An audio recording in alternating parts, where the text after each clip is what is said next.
Hello guys, welcome my channel correct गुरु। आज मैं आपके साथ साइंस के मोस्ट इंपॉर्टेंट क्वेश्चन डिस्कस करने वाला हूँ। साइंस से रिलेटेड हमने कुछ वीडियो डिस्कस किए हैं। तो फर्स्ट क्वेश्चन है, आंसुओं में टीयर्स में कौन सा पदार्थ घुला होता है। जो आंसू होते हैं, आंखों में जो टीयर्स होते हैं, उनके अंदर कौन सा पदार्थ घुला होता है। तो उसका राइट आंसर है सामान्य नमक। समुद्र, स्टार्च और ग्लूकोज में राइट आंसर होगा सामान्य नमक। नेक्स्ट क्वेश्चन है, इंसुलिन की खोज की थी। इंसुलिन की खोज किस वैज्ञानिक ने की थी। इंसुलिन की खोज बेंटिंग वैज्ञानिक ने की थी। इंसुलिन की खोज, इंसुलिन एक प्रकार का हार्मोन होता है और इंसुलिन की कमी से मधुमेह रोग, डायबिटीज़ रोग हो जाता है। और इंसुलिन है वो पैनक्रियास ग्लैंड्स, अग्नाशय ग्रंथि से स्रावित होता है। और इंसुलिन का टीका भी बेंटिंग वैज्ञानिक ने बनाया था। निम्नलिखित में कौन सा तत्व प्रबल क्षारीय ऑक्साइड बनाता है जब ऑक्सीजन में जलता है। ऐसा कौन सा तत्व है जो प्रबल क्षारीय ऑक्साइड बनाता है जब ऑक्सीजन में जलता है। तो सोडियम इसका राइट आंसर होगा। सोडियम ऐसा प्रबल ऑक्साइड बनाता है जब ऑक्सीजन में जलता है।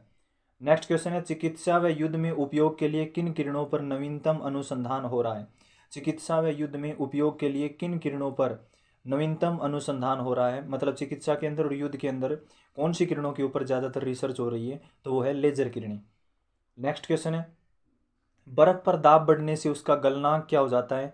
बर्फ पर दाब बढ़ने से उसका गलनांक, उसका मेल्टिंग पॉइंट क्या हो जाएगा, घट जाएगा। जब हम बर्फ के ऊपर, आइस पर प्रेशर बढ़ाएंगे तो उसका मेल्टिंग पॉइंट, उसका गलनांक क्या हो जाएगा, घट जाएगा। नेक्स्ट क्वेश्चन है, केतली में पानी का गर्म होना। जो केतली होती है उसके अंदर पानी गर्म होता है, वो किसका उदाहरण है। सेवन, कन्वेक्शन का उदाहरण है। कंडक्टेंस का उदाहरण नहीं है, विकिरण का भी उदाहरण नहीं है, संघनन का भी उदाहरण नहीं है। तो इसका राइट आंसर होगा कन्वेक्शन। नेक्स्ट क्वेश्चन है, एक ही ताप व दाब पर समान आयतन वाली गैसों में अणुओं की संख्या समान होती है। एक ही ताप और दाब पर, एक ही टेम्परेचर और एक ही प्रेशर पर समान आयतन वाली गैसों में अणुओं की संख्या समान होती है। और यह नियम कौन सा है। यह नियम है एवोगैड्रो का नियम।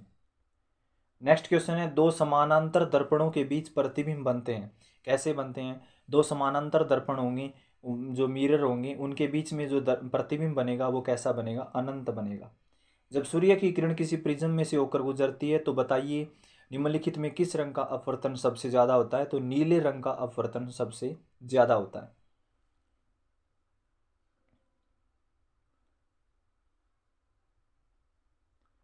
नेक्स्ट क्वेश्चन है, किसी धातु का गलनांक सबसे अधिक होता है।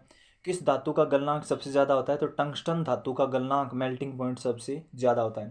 टंगस्टन को डब्ल्यू से नोट करते हैं, ओस्मियम को ओ एस से नोट करते हैं, मोलिब्डेनियम को एम ओ से नोट करते हैं और एल्यूमिनियम को ए एल से नोट करते हैं।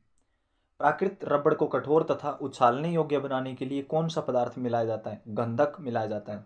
प्राकृत रबड़ होता है, उसको कठोर बनाने के लिए उसमें गंधक मिलाया जाता है और गंधक के रूप में सल्फर का प्रयोग किया जाता है। सल्फर का सिंबल एस होता है। गन पाउडर मिश्रण होता है। गन पाउडर के अंदर किसका मिश्रण होता है। गन पाउडर में सोरा, गंधक और लकड़ी के कोयले का मिश्रण होता है। जो गन पाउडर बनता है, जो बंदूक के अंदर जो पाउडर होता है, उस वो मिश्रण किसका होता है, सोरा। पोटासियम नाइट्रेट सोरा का फार्मूला होता है KNO3। गंधक सल्फर के रूप में यूज होता है और लकड़ी के कोयले का। नेक्स्ट क्वेश्चन है, स्ट्रेप्टोमाइसिन एक प्रकार का एंटीबायोटिक है, एक प्रकार की मेडिसिन है, उसकी खोज किसने की थी। उसकी खोज की थी बुशवेल ने, रदरफोर्ड ने, वोक्समैन ने। तो इसका राइट आंसर होगा बुक्सवेल ने, बुशवेल्स ने, सॉरी। स्तनधारियों में, मामाल्स में निषेचन किस में होता है। जो स्तनधारी होते हैं, ममाल्स होते हैं, उसमें निषेचन, फर्टिलाइजेशन किस में होता है। उसमें निषेचन होता है गर्भाशय नलिका में। किस में होता है, गर्भाशयी नलिका में।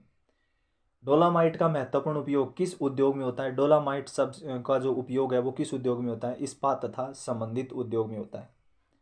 इस्पात उद्योग में डोलामाइट का यूज होता है। वह गैस कौन सी है जो अक्रिय होते हुए भी स्थायी नहीं है। रेडोन गैस है जो अक्रिय होते हुए भी स्थायी नहीं है। हीलियम, नाइट्रोजन, जीनोन अलग है, तो इसका राइट आंसर होगा रेडोन। और रेडोन का सिंबल होगा RN, हीलियम का HE और जीनोन का XE और नाइट्रोजन का N। गेहूं के दाने में पाई जाने वाली प्रोटीन को क्या कहते हैं। गेहूं के दाने में पाई जाने वाली प्रोटीन को ग्लूटेलिन कहते हैं। क्या कहते हैं, ग्लूटेलिन कहते हैं।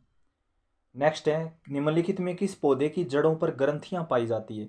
ऐसा कौन सा पौधा है जिसकी जड़ों पर नोडुल्स पाए जाते हैं। तो इसका राइट आंसर होगा मटर। चिकनी अंतर्द्रव्यिका जलिका के अनुपूरक कार्यों में से एक कार्य है कौन सा, विषैले पदार्थों का बाहर निकालना।